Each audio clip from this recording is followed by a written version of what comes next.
At the end of Kali Yuga, when the world has fallen into despair, disgrace, degradation, hopelessness, nihilism, atheism, materialism, brutality, and loss of all that is virtuous, good, and great about the human creature, Shiva comes to us and returns us to our divine nature.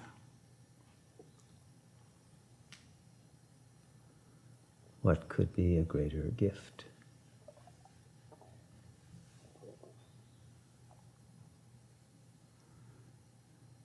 And so for all of those whose ego identities have become exhausted and needing to be shed like the skin of a snake that got too small for it,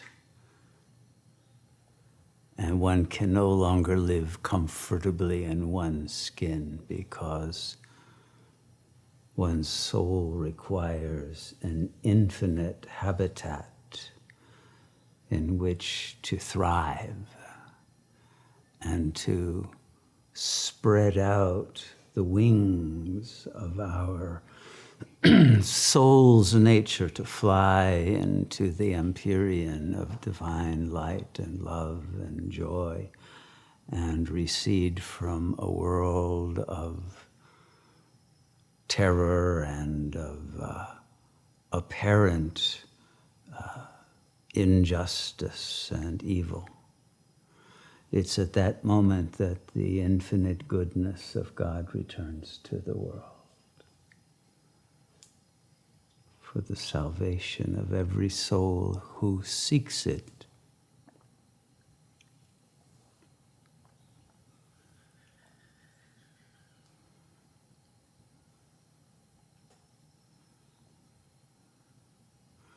And although we tend to teach in accord with the will of Shiva the truth of non-duality, because Shiva underlies and animates and choreographs and secretly directs the unfoldment of the cosmic drama.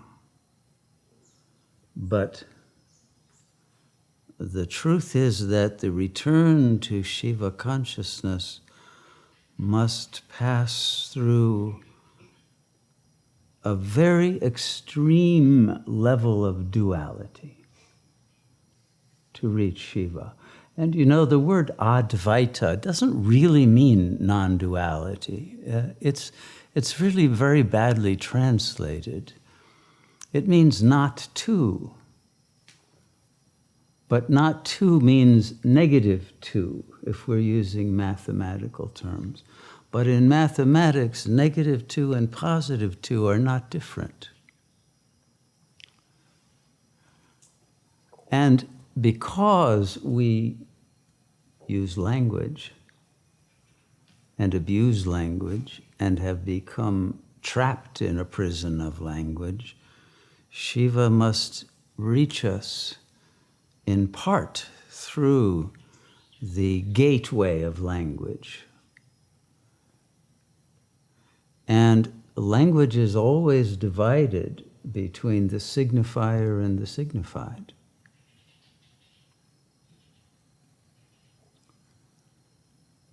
And so as soon as the concept of non-duality is put into the field of language, it becomes duality, because a concept is not the real.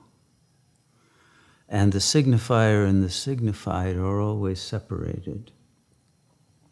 But worse still, the signified is separated from its referent, which has nothing to do with language. Nothing to do with any narratives or conceptualization. Shiva abides in the real that never touches upon the symbolic. And so, in order to reach the bliss of Shiva's presence, we have to recognize that each of us lives simultaneously in three different value systems, three different realities. Because the reality, or the illusory reality, to be truthful, of the ego that lives in language, constant mental chatter, that takes it out of the present and constantly moving from past to imagined future, and always with some anxiety and worry and lostness, even when that may be hidden or compensated by some illusory sense of certainty. When one digs into the reality of the ego, the core problem for it is that the ego has a very limited tolerance for aloneness.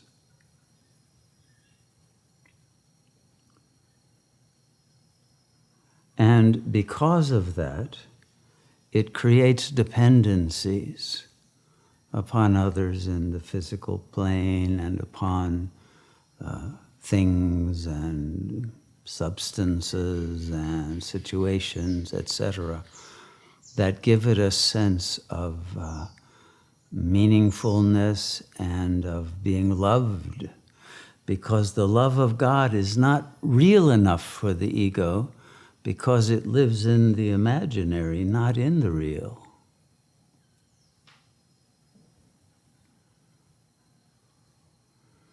And because of that limited toleration of the strength to stand alone, the ego cannot cope with non-duality.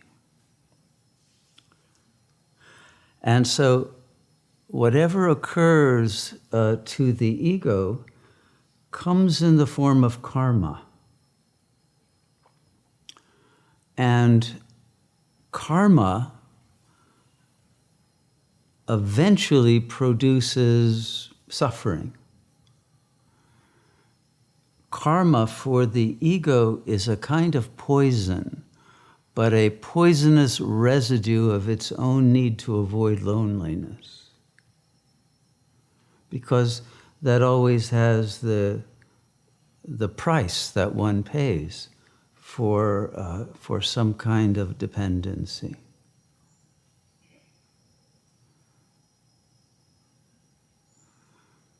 And so,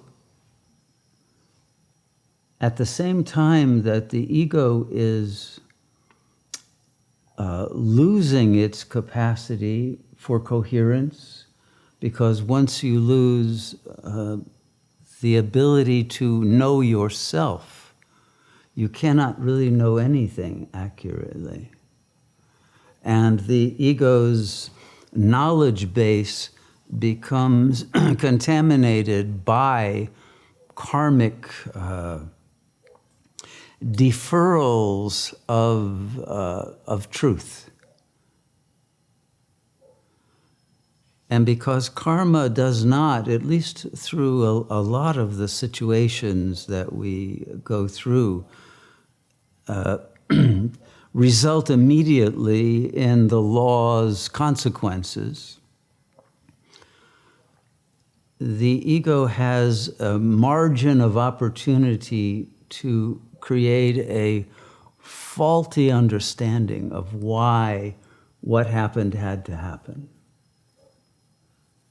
And to fill that gap of knowledge with projections and with fantasies and wishful thinking, and sometimes with awfulizing.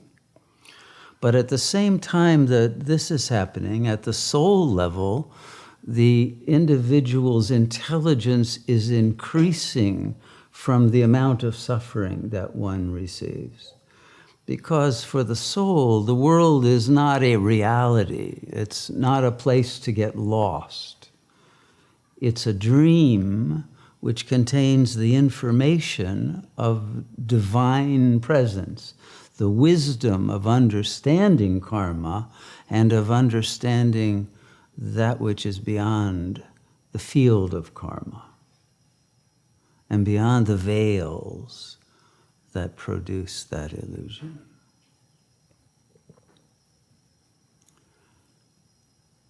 And so the soul is growing and learning at the same time that the ego is falling and losing its capacity for sovereignty. And at the same time, at the level of Shivoham, of course, there is no participation, no perceptible participation in the unfoldment of events. But this level of our being is out of reach of the bandwidth of the ego's capacity to attune to its own true nature.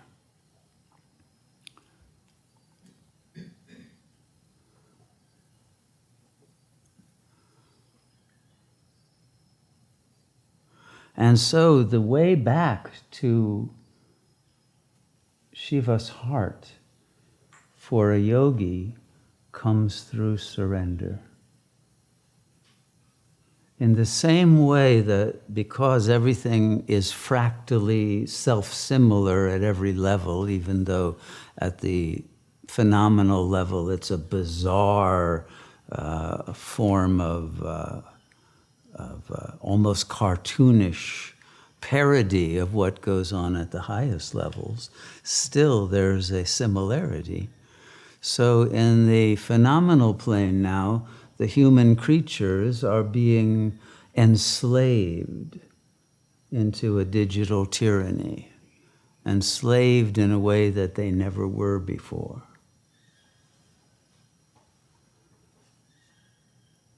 And so at the spiritual level, the ego must be willing to enslave itself to God. This is why the concept of the das and the dasi developed in medieval India. One has to be willing to give one's life for Shiva. One has to be willing to serve God without conditions, without questions, without caring where one is put and what kind of service one is asked to do. One has to be that fully surrendered that all that matters is that I am accepted into Shiva's service, wherever I am put. And if that's to clean latrines, beautiful. That's how the kingdom of heaven is built, through shaucha. Or if it's through some other mode of expression of higher levels of our creativity, because we have earned that, then so be it. But without making any demands upon Shiva, but simply, I am here to serve in whatever way is required. It is through this that one achieves liberation and the end of loneliness, because the presence of Shiva then will fill one's heart. And that alone brings joy. That alone will soothe the anxiety and eliminate the lower death drive of the ego that otherwise can't cope with its fallenness,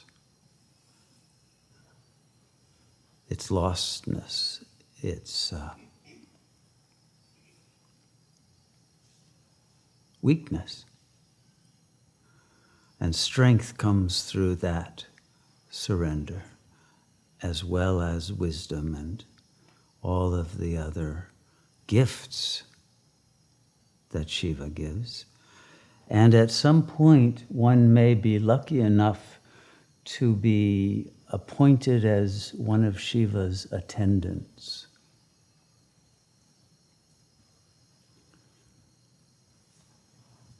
And it is then that one will actually know the presence of Shiva directly.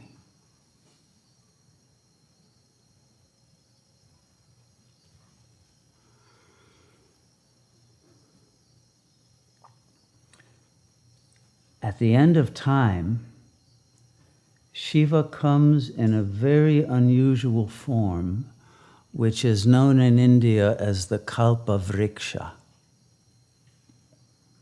Are you all familiar with that term?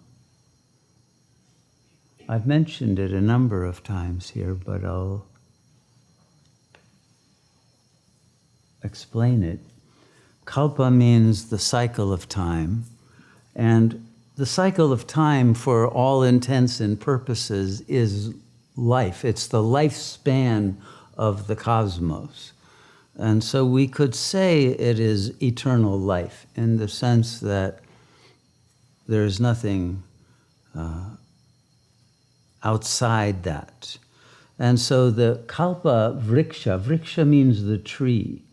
So it's the Kalpa tree. But what is it the equivalent of in the Western Bible of the tree of life? And even more, it's the equivalent of the Christmas tree. The evergreen tree that you put up at the end of the year, which is the end of the Kalpa, to celebrate the coming of Christ consciousness, right? It's the same teaching put into slightly different terminology. But there are gifts that are put under the tree for those who were nice and not too naughty. And so those who are surrendered to Shiva receive gifts at this time. Now, what kind of gifts does the Lord give to his attendants? Well, there are many different kinds of gifts that you may receive. One of them is a gift of a new archetype.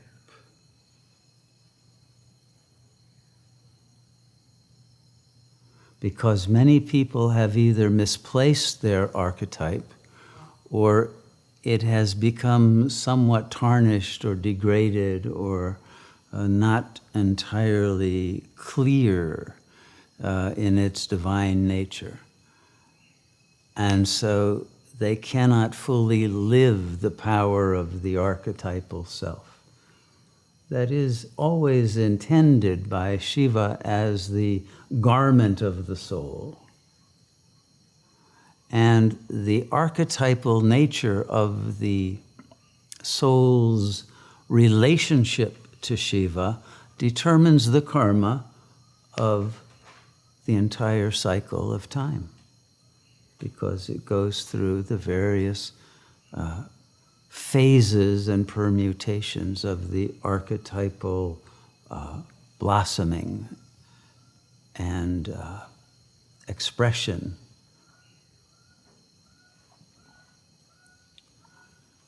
And so it is at this time that this will be given to those who have developed the ability to carry the burden of responsibility that comes with accepting a high archetypal role in the cosmic drama.